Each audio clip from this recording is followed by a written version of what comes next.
বিশ্বের সবচেয়ে প্রভাবশালী 500 মুসলিম ব্যক্তিত্বের তালিকায় স্থান পেয়েছেন বাংলাদেশের অন্তর্বর্তী সরকারের প্রধান উপদেষ্টা ডক্টর মোহাম্মদ ইউনূস। তালিকার শীর্ষ 50 ব্যক্তিত্বের মধ্যে আছেন তিনি।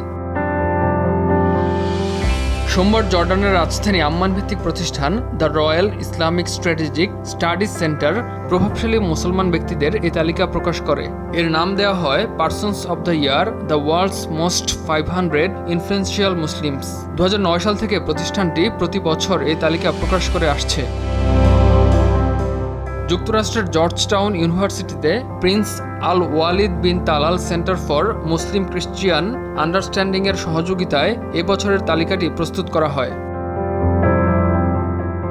ধর্মীয় চিন্তাভাবনা, রাজনৈতিক নেতৃত্ব থেকে শুরু করে শিল্প সংস্কৃতি সহ বিভিন্ন ক্ষেত্রে গভীরভাবে অবদান রাখছেন এবং নিজ দেশ ও দেশের বাইরে মুসলমান সম্প্রদায়কে উল্লেখযোগ্যভাবে প্রভাবিত করে যাচ্ছেন এমন ব্যক্তিরাই এই তালিকায় স্থান পেয়ে থাকেন।